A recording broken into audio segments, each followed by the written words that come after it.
Let's move on to question 4 now, and for that I'd like to invite in our colleague from the Bangor Daily News again, Chris Cousins. Thanks again, Greg. We're going to turn now to our public schools and specifically the Common Core, which is an issue that's been heating up across the country. The state is currently working to integrate new nationally developed standards called the Common Core, and the idea is to create uniform guidelines for what every student should attain at the end of every school year. But as I said, we're seeing increasing opposition to that both here in Maine and beyond. And the question is, as governor, what would you do about implementing the Common Core? And this time we'll start with Paul LePage. Well, first of all, Maine has been in Common Core since about 2008. Maine Learning Results is Common Core. The difference is this. We are looking at it, have been looking at it.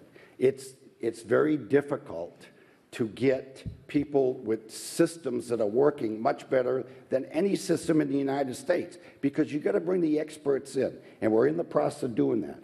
We have to be looking at systems in Canada, in Hong Kong, Singapore, Germany, Finland. We are looking at Massachusetts, who 10 years ago were #1 in the United States, and they've fallen to #7. So we're seeing why adopting Common Core has made them fall so hard, while they were #1 in the country. We need to get some answers, and I agree. It's very controversial and needs to be addressed. Eliot Cutler, same question to you. Common Core was developed by educators. I think teachers are sick and tired of being pushed from pillar to post every couple of years with new standards. We ought to try the Common Core. We ought to get it right. We ought to put many years behind it, because every kid in Maine needs a good education. Common Core is not our problem. Our problems in Maine are, #1, we need to do a better job of training teachers and paying good teachers more. We need to do a better job of getting funds into the high-poverty school districts around the state, because I don't think that a kid's future ought to depend on his parents' affluence or his zip code or her zip code. And third, we need to start seriously, not with just a couple of dollars. We need to start seriously with early childhood education. I'm the only candidate in this race who has said, here's $75 million. We know where we're going to get it. We're going to get it out of the property tax relief plan and the sales tax reform.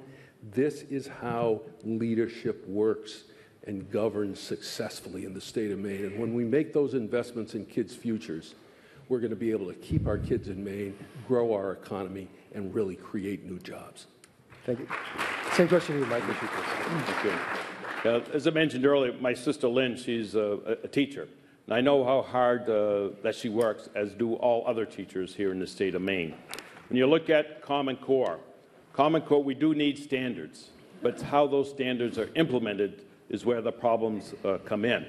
But what we have to do is to make sure that the teachers have the skills that they need for professional development, so they can do what they do best, and that is to teach. Under my Maine Made plan, as I mentioned earlier, it's my goal to try to get to the state to the 55% of education funding, but also it focuses on pre-K. The more money you can put up front, the better results that you'll have in the end. We got to start investing in education. That is a priority of mine, and that'll be a priority of my budget, unlike the governor's budget. His priorities was due to the tax cuts for the wealthy individuals that he finally decided to pay for outside the budget cycle. All right, now we need to keep moving on. I just realized why one second. I've just realized why my producer hasn't been talking to me for the last 10 minutes, because my IFB battery died. So we could keep this going until 10 o'clock tonight. I'm getting a new battery perhaps, but was it solar powered? It was not. It was battery powered. All right, we need to get right to it. Unfortunately, we're out of time. This has been a great debate. I've enjoyed it. I'm sure our audience is, by the applause we've been hearing, I'm sure they've enjoyed it as well. Thank you very much.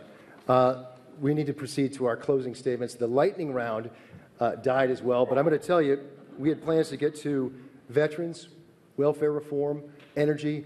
You brought it up on your own, so regardless, we didn't need to get to those questions. We now proceed to our closing statements. We begin 1 minute each, no rebuttals to this, with Mike Michaud. Thank you very much. As our viewers heard this evening, we had very different visions on how we're going to move the state forward in a different way. We can continue to go back to the divisive, partisan, and failed policies of the Governor LePage's administration, where Maine is once again 50th under his term as governor as a worst place to do business in, 47th on economic growth. I have the vision, the experience, and the commitment to move Maine forward, build upon Maine's strengths, small businesses, clean renewable energy, tourism, budget stability, making Maine the food basket for New England. We have a difficult task, and I know the voters have a difficult task as well.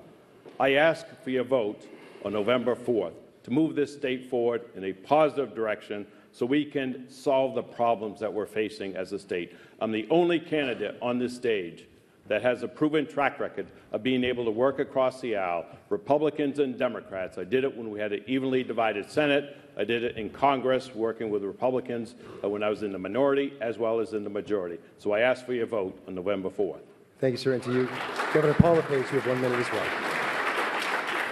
As an elected official, we have the right to our opinion. What we don't have the right to do is alter facts. You've heard an awful lot of altering of facts. I am the governor, and I've been governor for 4 years. I'm very proud of the direction we're going with our welfare to work. I'm very proud that we paid our hospitals off.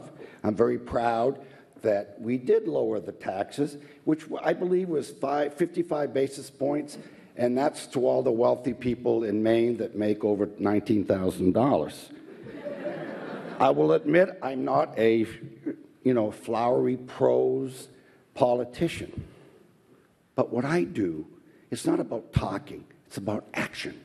It's about getting up in the morning and getting to an action, getting a deliverable to the state of Maine. If it's not perfect, then you work on it, you refine it. But just to talk about it isn't good leadership. This election, you got a choice. Like as I said earlier, 2 liberals. One's honest, one isn't.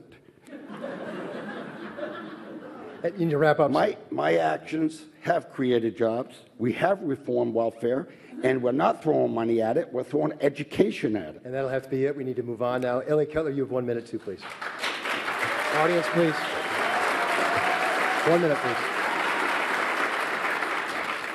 Never in Maine's history have we needed good government more than we do today. But our government's never been less effective, less responsive, or less able. Paul and Mike are both products of a broken political system. It's been hijacked by the special interests that are pouring millions of dollars into your television sets and their campaigns. So much is being spent to accomplish so little. Their money brings us only the prospect of more gridlock and more fighting. That won't heat a single home. That won't educate a single child. It won't put any food on anyone's table, and it won't put a paycheck in anyone's pocket. The choice is yours. If you're okay with what's going on in Augusta and Washington, if you think that government's working for you, then you should vote for Paul or Mike. But if you believe with me that our democracy isn't for sale, if you believe as I do that new ideas can actually build a bright new future for the state of Maine, then I ask for your vote. And together we will send a powerful message across this land that Maine people have the independence and the courage to stand and say no, no more. Enough is enough. This is our government, and we're going to take it back. And we're done. That's it, everyone. The whole debate was a lightning round. Appreciation to all of them. Vote November 4th.